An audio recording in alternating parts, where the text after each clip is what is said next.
Hello out there, and welcome to issue number 10 of Wesley's Pop Culture Club. My name is Jonah. And my name is Lucas. Woohoo! Woo! How are we doing today? We're doing pretty well. Pretty excited to be here again. Ooh, doing our big 10th issue. 10th issue, man. I can't believe it's been flying by. Can't believe it. They've been flying off the presses, haven't they? Flying off. We have a new printing press. We're doing great. Good. That was a big problem last time. It was, yeah. But thanks to our printing press guy, it was free. We're good to go. This one should last at least a couple months. Okay. Well, that's really all we need, I think, right? That's all we need. Yeah. Just a little bit at a time. Yeah. Yeah. We're getting them for free, so. Yeah, this guy's a even PP if they pro, last man. one day. One day. We'll just need for today, I guess, really, right? Yeah. We just have to get through this one. Get through this one, yeah. Okay. Yeah, hopefully that'll happen, so I'm hoping for that. Just hoping. Yeah. But so today we are going to talk about movies. Yeah, we are. And you ever seen them? I've seen a couple. A couple of them? Yeah, like 8 to 10. Yeah. When was that? In the past month. In the past month. Yeah, but that's it. None before that? No. Wow. Even the movies we talk about on this podcast, it's just a lot of Wikipedia reading. Yeah. Yeah. Right. Okay, yeah. Well, you're a good reader. You read a lot, so you're prepped for that. Yeah. Yeah. I didn't even tell. I thought you had watched all the stuff. No. In the past 9 issues that we were talking No, about. we go to the theaters together, and then you may notice at some point I disappear. I have noticed that. Yeah. For like about an hour and a half. I just hang out in the lobby. Okay. They have an arcade in there. Oh yeah, I go in there and I play some Speed Racer or something. Nice. Galaga. Yeah. Okay. I love Galaga. Galaga? Yeah. What is it? Pew, pew, pew. Oh, okay. Yeah. Does that answer your question? No, not really. Okay. It's a fun game. Okay. Yeah. That sounds pretty cool. Are you Wikipediaing like while you're out playing in the arcade too? Like sometimes. That movie? But I really just kind of like to lock in. Yeah. Just focus on one thing. It's hard to read the Wikipedia of a movie and beat Pac-Man. Yes. Yeah. I could imagine that'd be pretty difficult. Yeah. Okay, well, I learned something new today, so I'm impressed. Thank you. It seems to amaze me in that department. Thanks. So we're going to talk about some movies. Hopefully, for you, the listener, you're ready. Hopefully you're just like, wow, what movie you're going to talk about? What movies? And I don't know when I'm going to say that, but it'll probably happen. Probably in the next couple minutes. But first, we're going to talk about some other movies. Some other ones that we've seen this past month. Yeah. So maybe I'll say the movie should I say it right now? Do you think? Sure, yeah. I'll say, okay, so the main movie that we're going to talk about is SUPERGIRL. Yeah. SUPERGIRL. I'm happy to say I stuck around for this one. Okay, good. Yeah. I actually did watch this one. You were in the whole time? Mm-hmm. Mm. Yeah, I kind of remember you being there. Yeah. A little bit. But yeah, that's good. Okay. Yeah. That's good.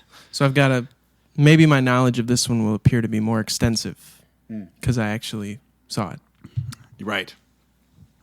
Okay. Maybe not. We'll see where the tide goes. We'll see kind of what happens. Yeah. But I think I'm ready for that. Okay. So yeah, I think Me I'm ready too. for that. Yeah. So what other movies would you like to discuss? Okay, so I like doing this thing where we kind of talk about some movies that we've watched since we last did a movie episode. And as we discussed, it's been about a month. Wow. So I've had a month to just run wild on movies. I've been raw dogging movies left and right. So wow, man. So yeah, that's pretty awesome. Some new, some old. Okay. Some first times, some rewatches. Wow. So that's everything in between. Everything in between. Man. Yeah. That's exciting. It is. Is it all right here, or do you go visit, other friends or family? Am I watching here? Yeah. Oh, actually, I did. There's some different locations. Okay. All yeah. right. And I'll get into that. Okay. I'll get into that. Yeah. Okay, good. So the first movie that I watched in the last month, these are chronological too. Okay, chronological. in the order that I watched them, not by release date. Got it. And I'll make sure to let you know where I was for each viewing. Okay. So first off, I watched Pizza Movie on Hulu. Oh, okay, yes. I watched that here. Okay. In this very room. Oh, okay. This is my living room. Oh, wow. Viewers on YouTube, you can't see most of it, but you're getting about 25% of it, probably. Yeah, it's pretty large.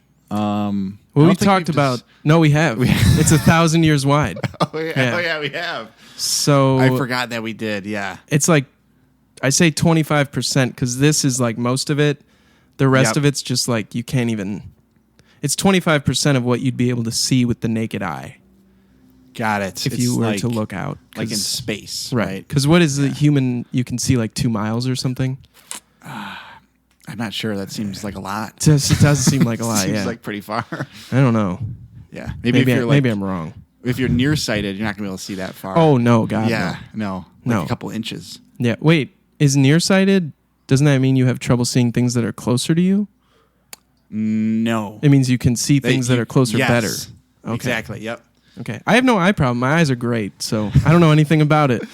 I've never been to an optometrist. Oh, okay. For myself. Oh. I go for other people sometimes, yeah. Yeah. Okay. Sometimes. All right. If I feel like it.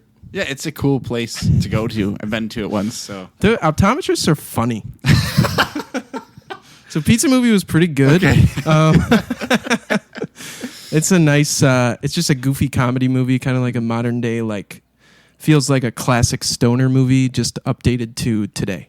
Like, it's nice. Essentially about these 2 kids in college who order a pizza and take a bunch of drugs, and then they have to go get the pizza. I feel like that, I haven't done drugs, but I ordered a lot of pizzas back in my college days. Oh, so you're 50%. 50% there, right? I could see like half of it. And and so I could see that being very popular with the college kids. Oh, yeah. Yeah. No, yeah, I liked it. I thought it was very funny. None of it really made any sense, but the movie was very aware of that and kind of like was making fun of itself. So there's some good jokes in there. I laughed. Okay. I didn't cry. Not this time. We'll let it slide. We'll let it slide. I do remember we were talking about that when we watched Twisters. Oh, or yeah. Maybe one of the other, when we all had a big get together, we were watching a movie, and then we were talking about maybe watching that one. Yes. But that was my choice, I think, for that particular night. I wanted to watch Pizza Movie. Yeah. And I was outvoted. Well, because I think Maddie had already seen it. Right, yeah, we try not to, yeah. We do try to watch movies that none of us have seen in a group, so. Yeah. I think Twisters, that was a movie we watched. I thought it was decent. Yeah. We've talked about it. We did. Go listen to our Mandalorian episode. Yes. 6 or whatever. Yeah. Okay, so next movie I saw, this one was a theater watch. Wow. Okay. I went with Rachel and the aforementioned Maddie, and we saw Stop That Train. Oh, yes. Okay. Or stylized as Stop That Train. Are those exclamation points? They are. Oh, wow. Okay. Yeah. Nice. Oh, yeah. This movie was an exclamation point. Take that as you will. Wow. That's a lot. This is the new RuPaul flick. So there are a lot of RuPaul's Drag Race stars in this movie. This is one of those movies that I don't know how to rate. I don't know how to rate it because I had a great time watching it, but also it was objectively bad.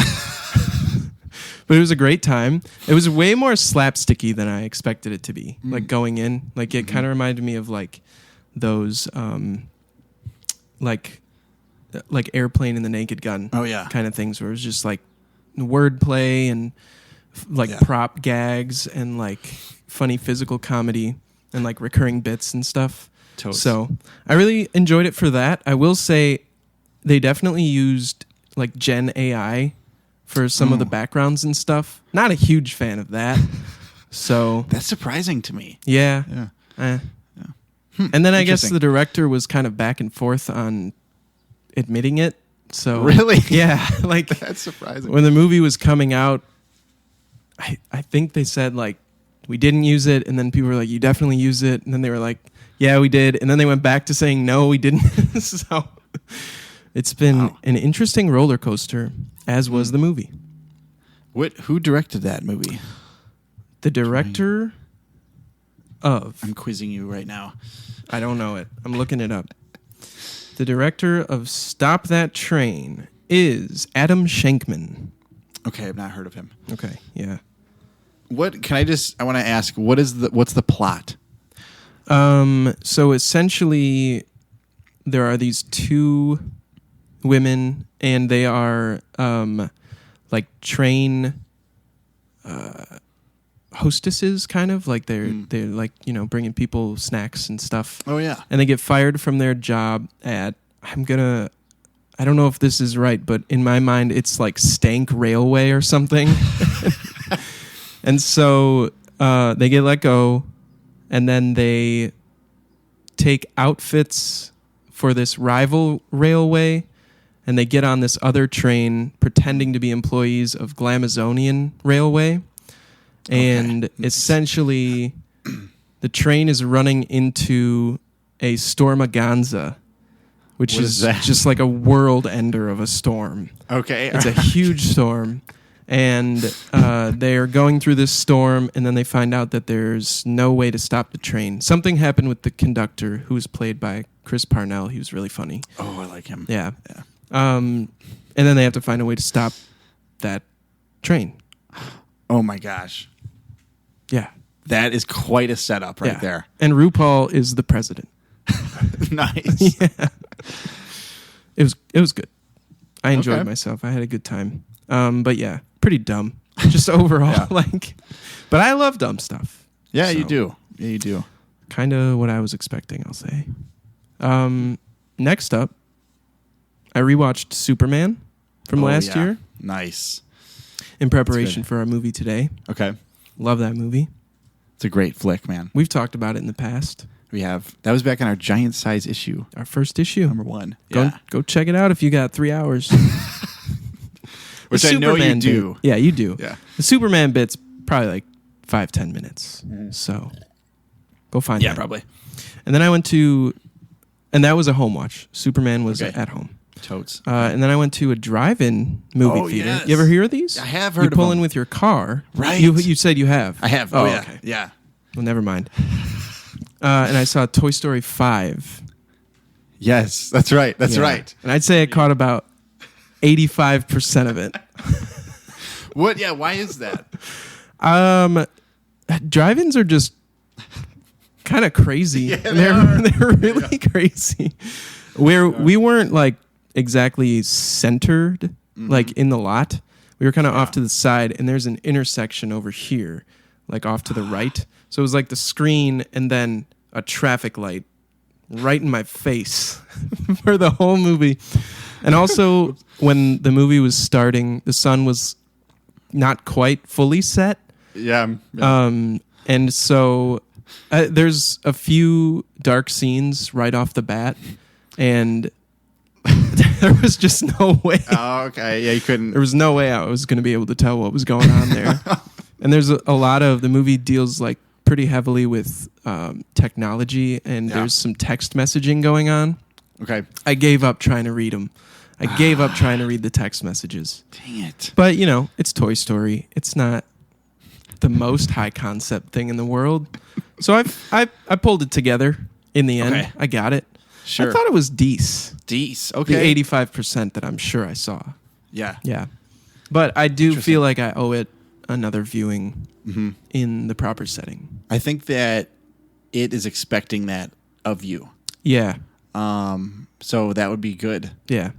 And I'll say, I don't know. Yeah. I just thought it wasn't my thing. And I guess I mean that both in the sense that I didn't necessarily vibe with it too heavy, but also it's not my thing in that I don't think I'm the target audience necessarily. Although there's a case to be made for like the nostalgia thing that I grew up watching the Toy Story movies. So it's nice to go back to that universe, but yeah, also, I don't know. Do you really like some of the older ones? Yeah. You do? Okay. 1 through 3 are great. I think they... yeah, totally. And actually, I haven't seen 4, so I don't know. But I do think the ending of 3 is just the perfect ending to that franchise. I really think they probably could have stopped after that. And after seeing 5, I feel like that's only more solidified in my brain. Okay, interesting point. I haven't seen 5 yet, but... You've seen 4? I did see 4, Did you like it? I did like 4, Yeah. I didn't love it. I didn't think it was as good as like 1 and 2. Yeah. Was 3 was the end of that? Is Andy going to college? I think, and they donate the toys. Yeah, to Bonnie, I think, the little girl. That sounds right. I think. Or is it to like a place? I thought it was a place. Okay. And then I think Bonnie might be 4. In 4. And she's also in 5, I'm pretty sure. Yeah, I think that's what it is. Yes. Yeah. Cool. Okay. So that's Toy Story. Then I went to my friend Miles' house. Also, if you're watching the YouTube, Miles is responsible for giving me this King T'Challa Black Panther Thank you. action figure. This is amazing. I went over there the day before Father's Day to his house, and he set up a big projector in his garage. Whoa, that's and awesome. And we watched Brian De Palma's Dressed to Kill. Really? Okay. I have not heard of that. It was interesting. I liked it. I do think there's maybe some problematic elements to it, but 1980, take what you can get. So it was a very interesting story, and it's got Michael Caine in it. Oh, cool. Yeah. He was really good. He's always pretty solid. I was saying I think he's had the same voice since he was probably 10. What are you doing over there? Come on. Right. So yeah, that one was fun. It was a good time. Good excuse to hang out with some friends, and he had a great sound system, and the projector was really cool. So hopefully more to come of those. That sounds sweet. Yeah. Then on Father's Day, I went over to my dad's place. Oh, yeah. Okay. He grilled us up some steaks. Wow. And we watched High Crimes. High Crimes. High Crimes. Okay, what is this one? This is a 2002 thriller starring Ashley Judd, okay, Jim Caviezel. I don't know either of these people, I don't think. How about this one? Morgan Freeman? Yes. Yeah, you know him. I know him, yes. And a very young Adam Scott. Really? Okay. It was good. Cool. It was Ashley Judd is a lawyer, and she's married to Jim Caviezel, and Jim Caviezel is a veteran, and they're like out on a walk, and he's suddenly arrested and put into like military prison for war crimes. Whoa. So she becomes his defense. Okay. And tries to prove his innocence. There's a few twists and turns in it. It was good though. Okay. I liked it overall. Pretty good. What made you guys pick that one? I don't know. He gave the remote to me, and I couldn't find anything. Nice. And so I gave it back to him, and he said, "I've been watching movies from 2002." And then he picked that one, and I was like, "All right." I think he had seen it before, but that was a first timer for me. And then my last two kind of go hand in hand. These are both home watches. Okay. I watched them in this room. Spider-Man Homecoming. Oh, cool. And Spider-Man Far From Home. All right. Yep. Wow. Those are both great. What are your thoughts on those? I love those movies. Yeah. Yeah. I think Homecoming for me is a little bit stronger just because I think Far From Home is a little more, they're leaning kind of into the goofy side of things, which is fine. I like that. But it does get quite dark, and the second half of Far From Home is some of the best Spider-Man stuff I think out there. So they both have their moments, but I like them both. The real heavy hitter for me is No Way Home. That's the third one, right? Yeah. Yeah, I got to rewatch that one. Yeah. That one is, because you got the 3 Spider-Men. Right. Like the actors, that's pretty cool they did that. Yeah. And you got Brand New Day coming up. Yes. Which seems like it'll be kind of affected by the stuff that happened in No Way Home. So. Yeah. So that's Dude, it that's for a me. lot of movies. That's a lot of movies. How many was that then? Like 7? 4. No. I think it was 8. Jinx. 8. Dude, nice. Yeah. I'm gonna flip it around on you. Okay, yeah. What have you seen recently? Because I know you made a little expedition to see something. I did a little expediting. Ooh. And I did see with two of my friends, we saw the Jack Johnson Surfle Music, mm-hmm. the documentary. Nice. And it was really cool. It was like so that was in a movie theater. Okay. Thank you. So that was in a specific movie theater. And it was kind of like a limited release. Right. It's like all throughout the world too. Yeah. So it was kind of cool. But it was awesome. It kind of talked about they broke it down. Like the first part was like surf, then film and music. Oh, I like that. Yeah, like kind of thirds. And it was basically like about Jack Johnson's his life. Nice. So yeah, he started out as like a semi-pro surfer pretty much. He was surfing when he was a kid, and then it was just it was really cool how they showed that when he was younger, and then he got into like a really bad surf accident. Mm. He was in the hospital, and then at that time is when he started playing guitar more because he just couldn't go out and surf. When you say surf accident, what is this? Like he fell? Was it an attack of some sort? It wasn't an attack. Okay. No, it was like he crashed into like some coral reef. Ooh. Yeah, and he knocked out his front or like his teeth. Oof. And it had like a gash somewhere on his face, and then I think he was in like a sling too. I think so. Brutal. But like his face got kind of like hit pretty hard. Yeah. So yeah, it looked pretty bad. Damn. So I think he was like 17 or 18 when that happened. And then so then he just started playing guitar. I think it was like a picture of him in the hospital bed playing guitar or something. Okay, nice. So yeah, and then he just played for a while, and then he got really good. I thought it was really interesting too that I know some surf pros, I've heard of them. Mm-hmm. I'm not friends with them, which would be cool. Yeah, that would be cool. But there was a group of them that all grew up together. So it was Jack Johnson, and then Rob Machado is one of the guys' names. Okay. Kelly Slater. And then there was another guy, Tamayo Perry, I think's his name.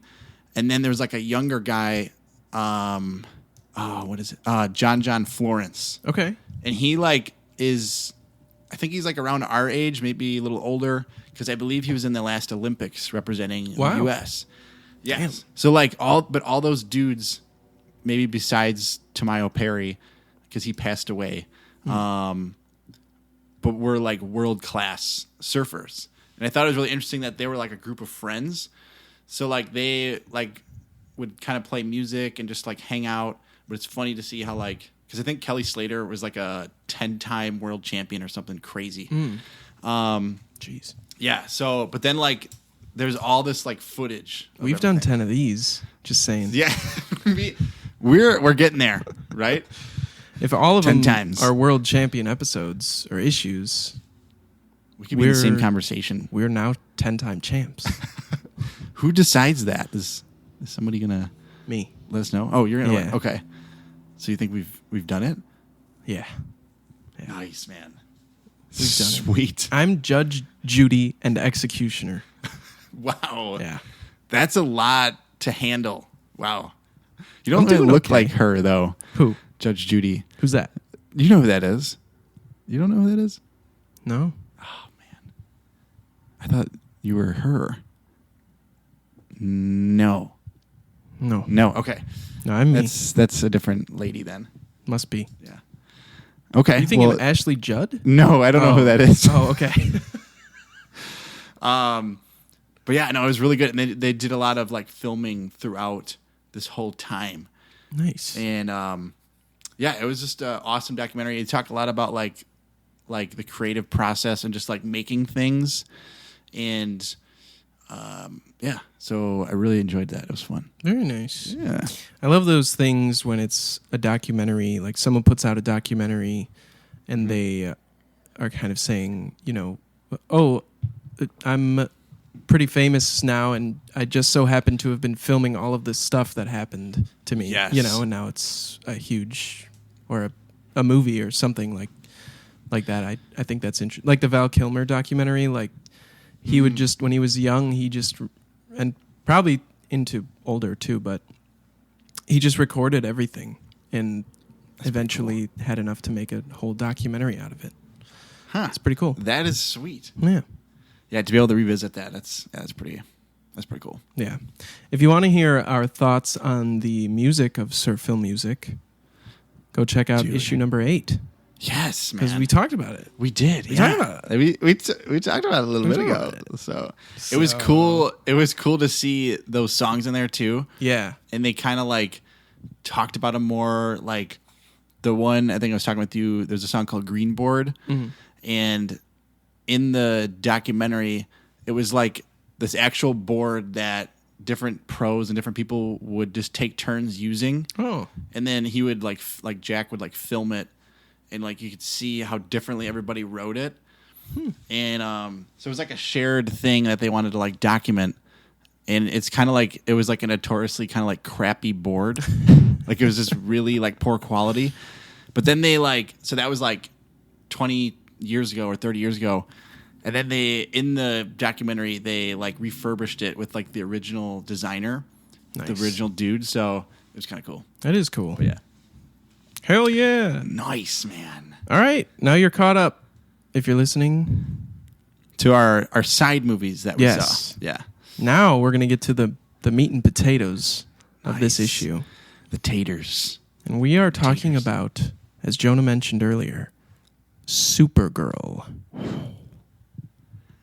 Doof, doof, doof. What's that? Are you playing Pac-Man? No. Oh. I was shooting. That noise sounded really familiar to me. Yeah. It was kind of cool. That was cool. You could be a Foley artist. Oh, yes. Yeah. That would be... Do a helicopter. That would be fun. I'm telling you, close my eyes. It sounds like there's a helicopter in here. It's a little windy. I thought I was going to get hit. Yeah, well, you got to be careful, okay? We can't do that anymore. I'm All right. scared. Okay, yeah. We'll take it one at a time. Yeah. All right. So we were talking before recording here. Yeah. And I think what we're going to do here is kind of take our listeners through the plot a little bit, and then at the end we'll give our reviews, if you will, as to what we thought. This. Yeah. Okay. So I've written down some, probably too much, but some main plot things here. Okay. To get us through. This movie, Supergirl, 2026, directed by Craig Gillespie and written by Ana Nogueira, is about an hour and 48 minutes long. And here's some plot. Ready? Okay. This movie starts with Kara Zor-El, who's Supergirl. She's on a bender. She is visiting planets with red suns, celebrating her 23rd birthday. She is regularly ignoring calls from Superman and dismissive to him when she actually does talk to him. He kind of wants her to come back to Earth and settle down. At the same time, these guys, the Brigands, led by Creme of the Yellow Hills, a bad hombre if ever I've seen one. We really get a lot of bad hombres in the show. We really do. Yeah. They descend on this planet. They come to the sort of major side character, Ruthie. They come to her house. They kill her entire family. During the course of this interaction, explosives are detonated, and their ship is destroyed. Now, Ruthie escapes with a sword made by her father. She goes to a bar where Supergirl is partying and asks for help, sort of getting vengeance on this Creme guy, right? Mm-hmm. And I want to say this is my first interjection here. Okay, yeah. There's a song playing during this scene that's a great song called Catch These Fists by Wet Leg. And Supergirl's kind of dancing, and she trips over the aux cord, or maybe Crypto does. I think Crypto pulls it out at one point. Yeah. And it cuts out very suddenly, but great song. If you haven't heard it, check it out. It's a good one. And then a patron of the bar steals Ruthie's sword, is about to leave when Supergirl fights him and gets Ruthie the sword back, but declines to help her on her quest. The next morning, Ruthie shows up at her ship and once again asks for her help, and once again, Supergirl's like, nah. And then at the same time, they're out walking Krypto. Krem of the Yellow Hills and his brigands come up to the ship, and they take the ship, and they shoot Krypto with a poisoned dart. Shouldn't have done that. Shouldn't have done that. Shouldn't have done it. Big bad move by a bad hombre. So Supergirl takes Krypto to like an alien vet or something, yes, and discovers that he has 72 hours to live. She has 72 hours to find a cure. So she embarks on her own mission to retrieve the antidote, which Krem keeps on his person as an interrogation tactic. She tells Ruthie to look after Krypto while she is gone and leaves without her. Ruthie's quite upset by this because she wants vengeance on Krem for her own shit. So, Supergirl gets on a space bus. I don't remember why. I don't remember what leads she had here, where she was going. But she gets on a space bus. Can't remember. Yeah. I don't know. She gets on a space bus, and Ruthie also sneaks on board. And there was a pretty funny interaction with the two drivers here. Oh, yeah. Our guy Lloyd and his little buddy that was with him. These two were pretty funny. Totes. I enjoyed them a lot. What? Quick interjection. Was the little buddy Seth Rogen? No. Stop that podcast. Hello, everyone. This is Lucas chiming in with an editor's note, as is my right as the editor of this here program. I am no history revisionist, so I'm leaving that comment in. However, Jonah was correct, as always. Seth Rogen is 100% the voice of Lloyd the bus driver's tiny companion. He was uncredited for his role, which is where my confusion stemmed from. I would like to take this opportunity to formally apologize to Seth Rogen and his loved ones, and to thank everybody who has made it this far into this issue for listening. And now, back to your regularly scheduled programming. Oh, okay. I thought it was. No, yeah, I did too. But I don't think it was. Okay. Do you know who it was? I don't. Okay. No. That's all right. I can't remember his name. That's fine. Yeah.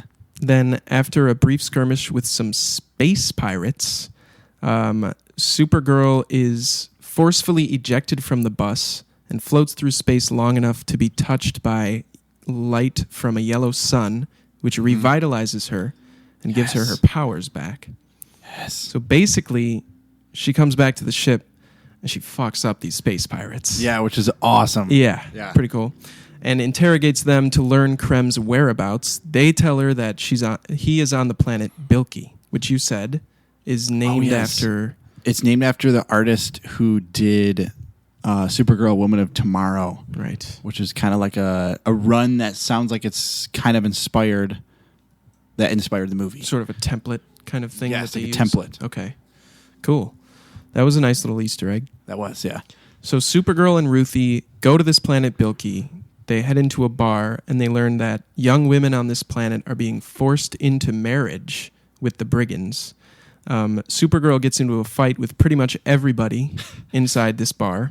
And it was kind of cool. They showed Ruthie for like most of the time, like kind of hunkering down while in the background all this chaos was going on. That was I want to say I loved that fight scene. Yeah. That was cool. Like that was like her kind of major. That was like the first major one. It felt like. Yeah. Afterward, the two meet Lobo, played by Jason Momoa, who is an immortal mercenary / bounty hunter with a god complex, she says, who's there to kill a brigand lieutenant.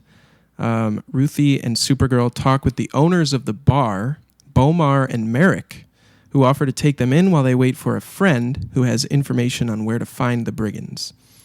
So they go back to Bomar and Merrick's house, and Supergirl shares her origin with Ruthie, which was kind of nice. Like I was saying, I'm not usually a flashback guy, but I actually, not knowing too much about Supergirl going in, this kind of helped me a lot.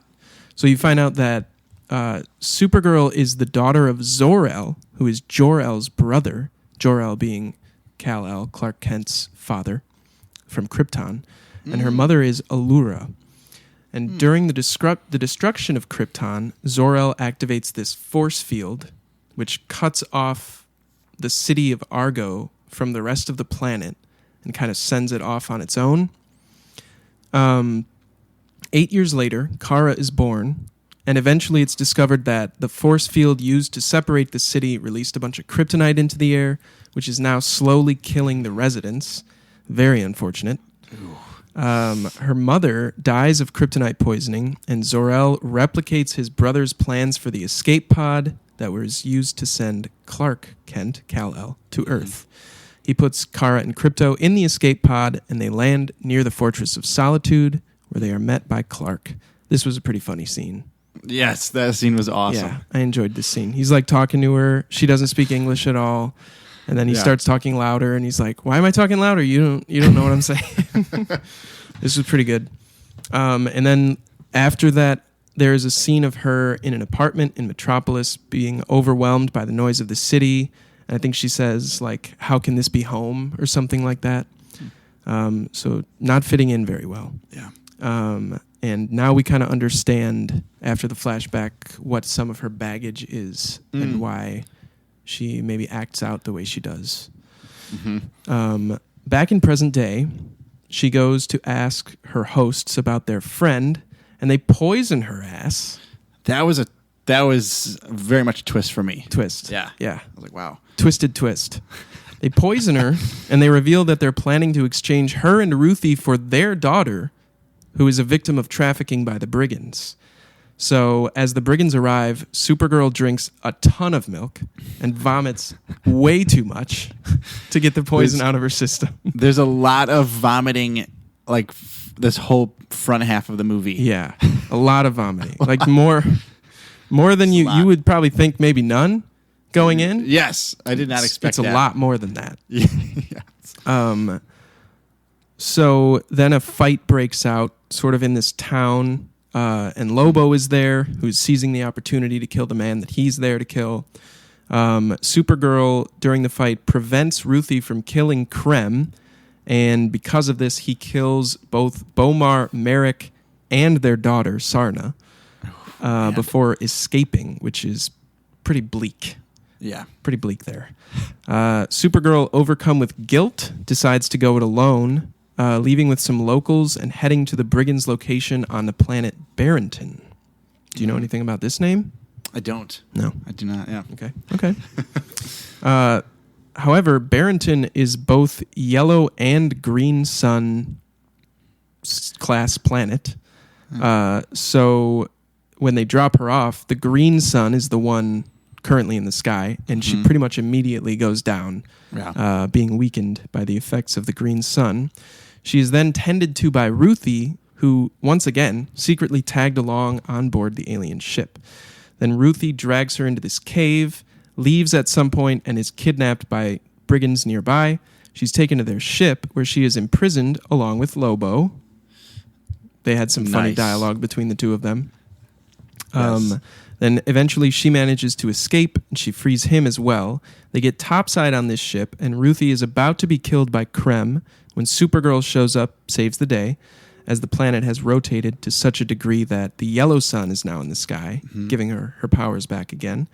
Then with Lobo's assistance, Supergirl defeats the brigands, frees the captive brides on board.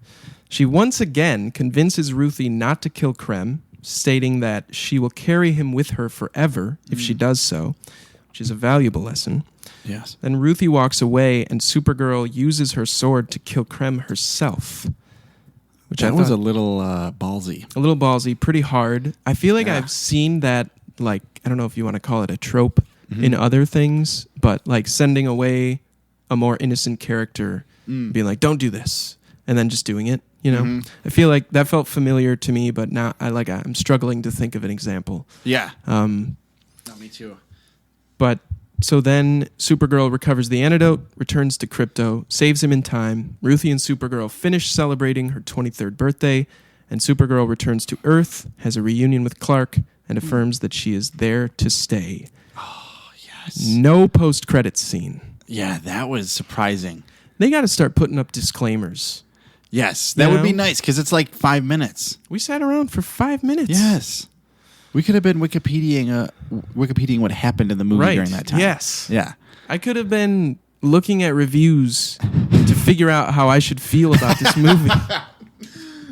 Same, brother.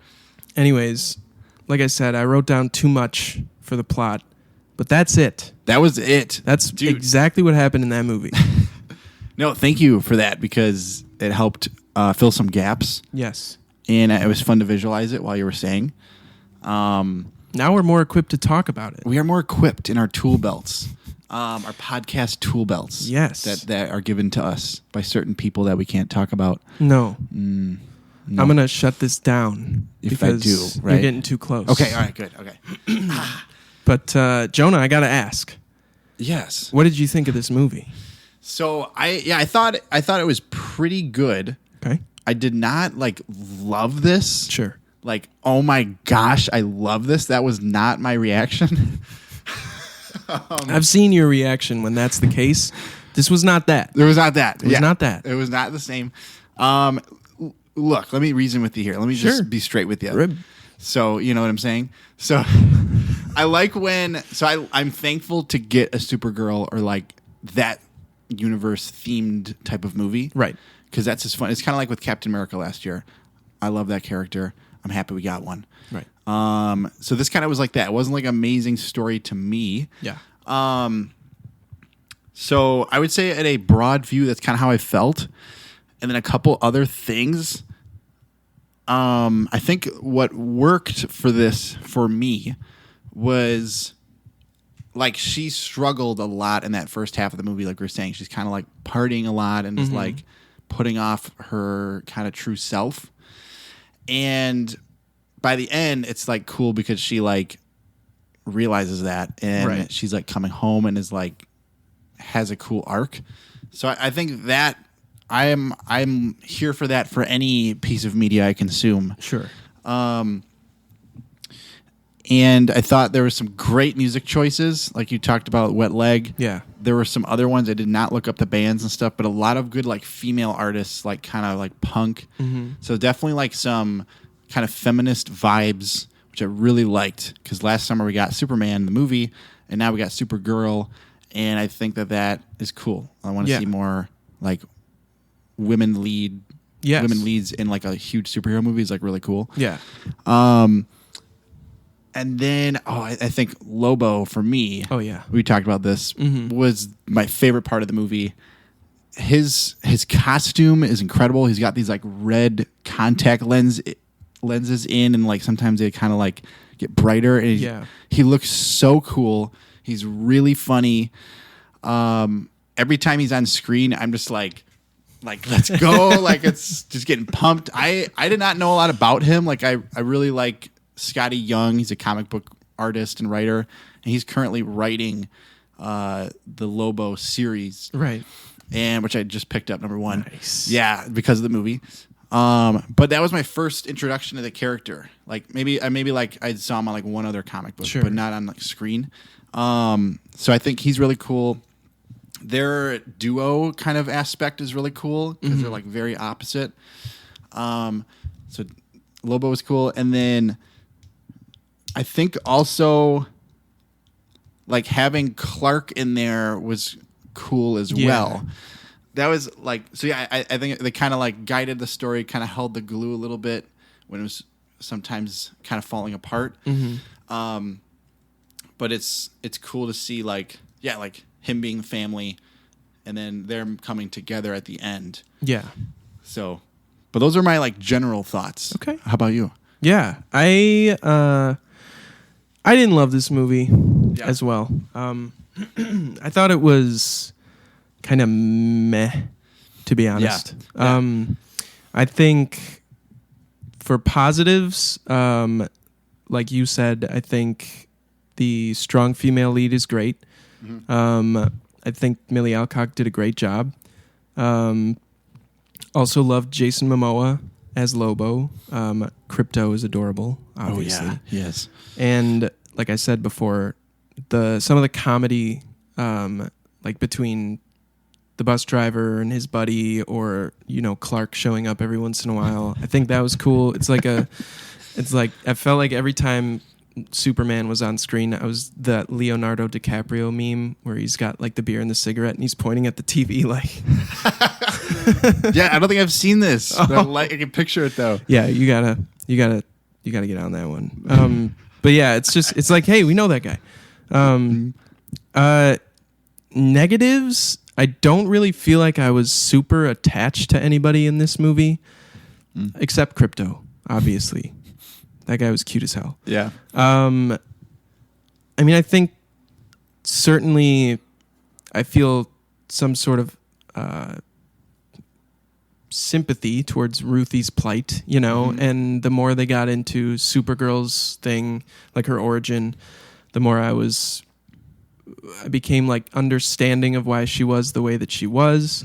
But it also, I didn't feel like super emotionally invested, I guess, if that makes sense.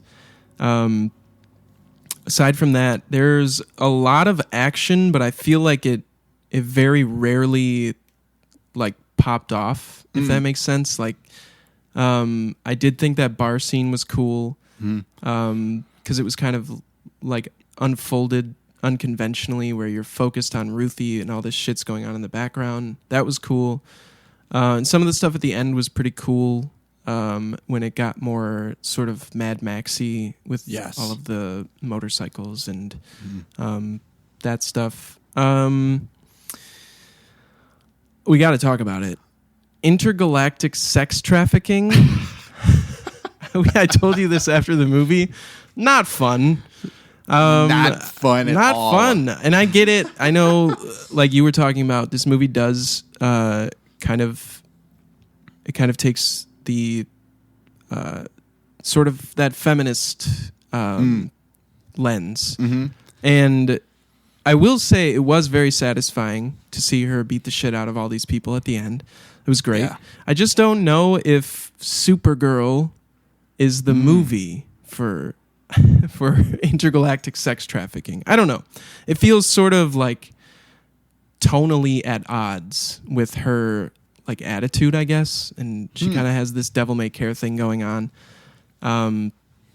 It just felt like a little bit unnecessarily bleak, I guess. And I understand like movies bringing awareness to real subjects.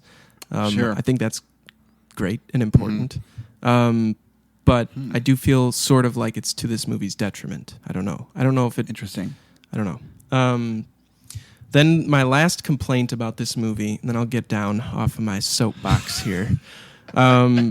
Every single planet in this movie looks the exact same to me. Interesting. Okay, like what do you mean by that? There was very minimal color, like other than the suns being being different colors. Everything was just sort of like random city in the middle of a wasteland kind of thing. Interesting. Yeah. And it didn't really. There was very little variety there. I thought this movie overall could have looked a lot better, like visually. I don't know. Yeah, those are my overall things. Didn't hate it. Yeah, just wasn't like impressed. I guess you weren't in love with it. Yeah, like I said too when we were leaving. I think it didn't feel like any new territory was being trod. You know, yes. It kind of reminded me of early like Phase 1 Marvel stuff. Oh, which in a sense, like you can make the argument like they're just getting their feet off the ground. You know, but like specifically like Thor, I guess. Like it kind of reminded me of like the first Thor movie. Those are some bad not movies. Great. I didn't think it was that bad as the beginning. I like Thor the movies. first Thor more than this. Really? Yeah. See, I did not like 1 or 2. 2 is two. I thought was really 2 bad. is an atrocity. I wanted to comment too. I did not go through my negatives. Oh yeah, of it, like in hearing you, because like can we kind of share a little bit? Now I have to collect my thoughts. So I think that like there was some slow parts. Like I remember like kind of that first half, it kind of felt like it was kind of having a hard time getting off the ground, getting this plot going, and it kind of felt like even throughout the movie though too, it kind of would struggle. And then I know we talked about this. I think you had said you were like relieved to see Clark on the screen because you're like, oh, okay, good. Like, Right. Now we're gonna have some like maybe like for me it was like the continuity is coming in, right? And like so I think you said in this new DCU, this is like number like is it like 3 or 4 in the installment? Oh yeah, of like overall stuff, right? Yeah, including like Peacemaker and Yeah. Creature Commandos. Yeah, Yeah. So it's like Superman. like you said, it's pretty early. right. So I like that Clark is there. So you're reminded of him and of the greater story, I guess, Right. if there is one. But you had mentioned that there's a new Superman movie coming out next year. Next year, Which is supposedly quick. July. Yeah. Yeah. So like that's pretty cool. But yeah, it kind of just felt like it kind of like it kind of wasn't. I lost my focus a little bit a couple times because it just like that first part of the movie was like so focused on her, like just partying and like it was like all right, I get that after like 5 to 10 minutes. Yeah. But it kind of had a hard time like getting off the ground. It felt like. Yeah, it's like I feel like I've been critical of certain movies in the past that we've talked about, like Mario, for instance. Like it felt like maybe they were trying to do too much. It almost feels like this movie wasn't doing enough plot-wise. Like it's literally kill Krem, save Crypto. That's the plot.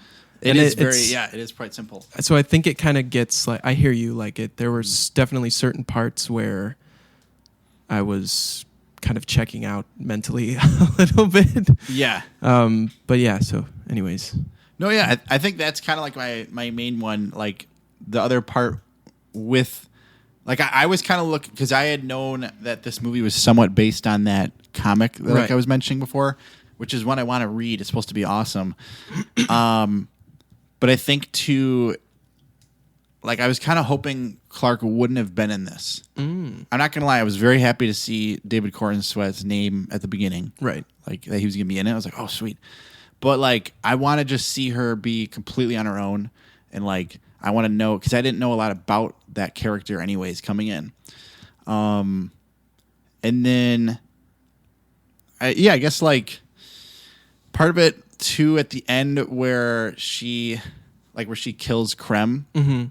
Like she's had a lot of trauma, but she's still only 23. Right. So it's like I feel like she's not as grim as she thinks she is or something like that. Yeah. You know, but also like she's a superhero, so that is totally different skill set than Ruthie.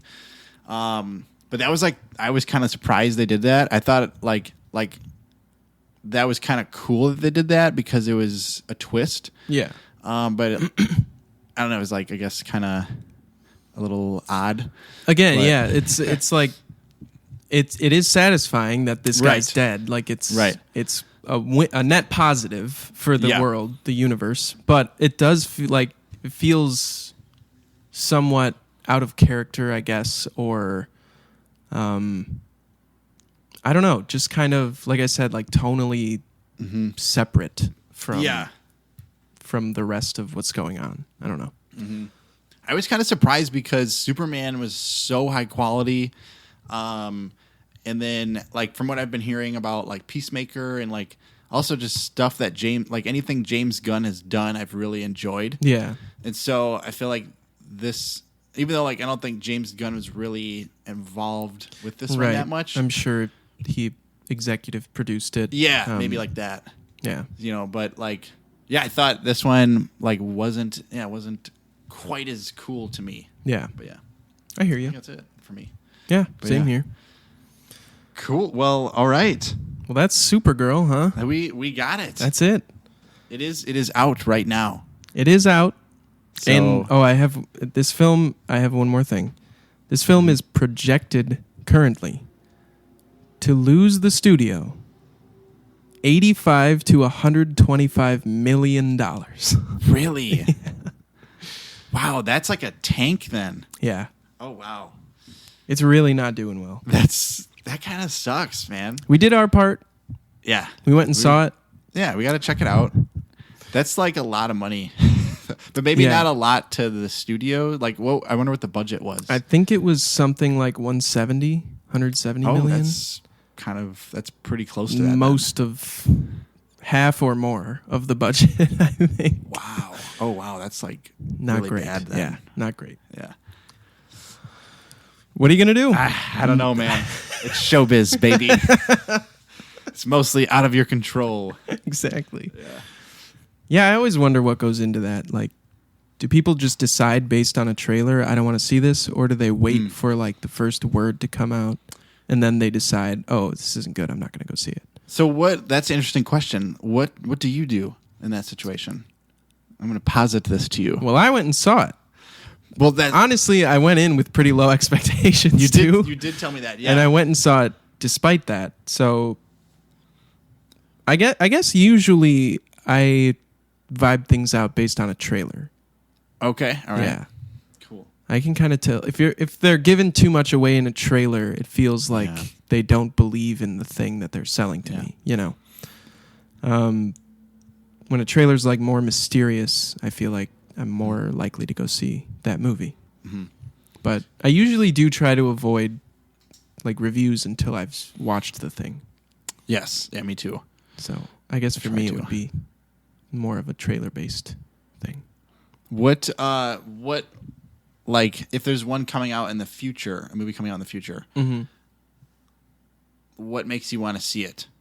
And is it only trailer based or is it like something else? Definitely not. No, I feel like it's a combo of directors, cast, people who are in it, who wrote it, you know, like just creative side of things. I feel like I kind of know who I like. But if it's, say, for example, like a new director, like Curry Barker with Obsession, you know, that one was kind of a word of mouth thing. That actually happened the opposite, where I saw the trailer and I was like, I don't know. And then I began to hear about how good it was and then went and saw it. So maybe it happens both ways. Interesting, yes. That's how it was for me with Sheep Detectives. Yeah. Yeah. So I like, because like some of it is for me definitely a bandwagon thing. Sure. Like where I'm like, because I kept hearing good reviews. Yeah. Well, I was interested in that movie in an ironic way. Like I did not expect that movie to be that good. Yes. And then as it got closer, we started hearing more about it. And then I think we were kind of locked in on going to see it. Because, I remember you said you and Maddy were going to see it either way. Right. It sounded like. Yeah. Is that because of the animals? Like the animal factor? Honestly, for me, it's Huge Jacked Man. I'm there for Huge. Oh, I love him. I love that guy. Huge. But even that movie had a really good cast. So. Yes, it did. You know. I don't know. I was just going to go check out this thing that a bunch of people who I like put together. And I'd be it's a movie, you know? I'm going to have a good time. It doesn't matter if it's... I mean, obviously, I'd like to see a movie that I like. But if I go and it's kind of shitty, then I can have a fun experience that way, you know? Yeah, okay. It's very rare that a movie is just right in the middle that's just like boring enough not to be funny or interesting. I don't feel like... I know that I also am not going out of my way to watch things that I don't think I'll like, you know? Yes. Yeah, you have some standards. Sure. I guess. Totes. All right. Well, anyways, we did not discuss prior what our movie for next month would be. Oh, I forgot about that. But I think it's pretty safe to say we've already got our tickets. Yes, right? we do. So yeah. Should we say it? Do it? You want to say it? Okay, sure, yeah. All right, I'll drum roll. All right. Next month, we are going to see The Odyssey. Whoa! Holy cannoli. Holy cannoli. Holy moly. Holy cowsers. Holy cowsers. We have our tickets already. Got our tickets. Which is awesome. Yep. And that's going to be cool. We're seeing it in 70 millimeter. Is that correct? Right. Yeah. I have never seen a movie like that. Really? Yeah, I don't think I have. Yeah. I've seen one that I can think of. I went to the Hateful Eight Road show. I remember you talking about that. Yeah. When was that? 2015, I think. That sounds, wow. So it's possible I haven't seen a movie in 70 in over a decade. Wow. That's a while. It's a while. It's a long time. It's a good chunk of my life. Jack and I were talking about it because I was like, is there really a difference in the quality? And he was like, totally.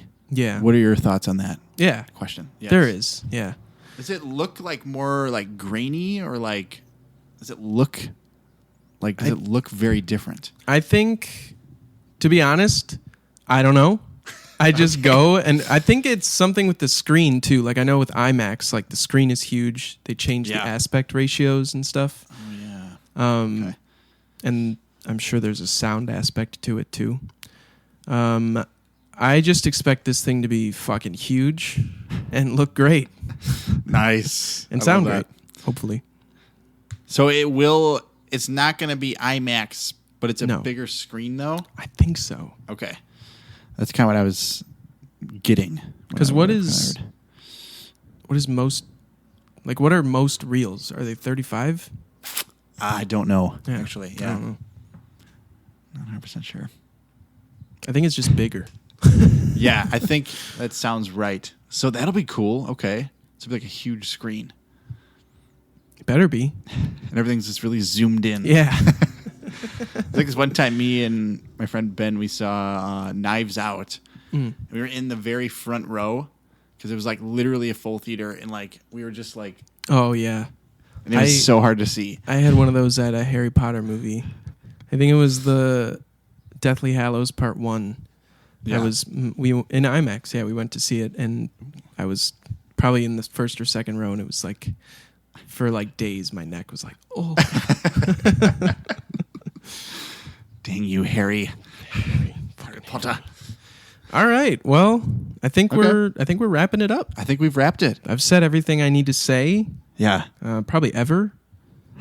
Ever. Well, we got another one next week coming out, so Yeah, we do. I would say, make sure that you got a little bit left in the tank. I got nothing in the tank. I'm running on fumes. Next week is going to be our TV episode. Ooh, television? So, television. Wow. I'm told that's what it stands for. Ooh. I'm excited. Yeah, me too. Good. So come back around for that. We'll be talking about some TV that we've been watching. Consuming. Amongst their eyeballs. Maybe some other things. Yeah, maybe a couple other little ditties. Yeah. Little surprises. Either way, it'll be a good time. Yeah. So come check it out. All right. That's it for issue number 10, Big Double Didgie. We made it. Double Didge. Thank you, everybody, for listening and or watching. Thank you. We appreciate you. And we'll be here until next week. And then after that, we'll probably still be here. So thanks for listening. We'll probably be chilling out here. Yeah. I'm not going anywhere. Yeah. I'm going to watch some more movies in this room. Nice, dude. I probably won't be in this room the whole time, but I'll come back for this and possibly some other. Wouldn't it be easier if you just stayed? I think it would, but I don't know if I can do that. Okay. Just like logistically? Yes. Oh. Purely logistically. Yeah. All right. Well, I'll try not to take offense to that. Yeah. All right, everybody. Thanks for listening. We love you. Thank you. Bye. Bye.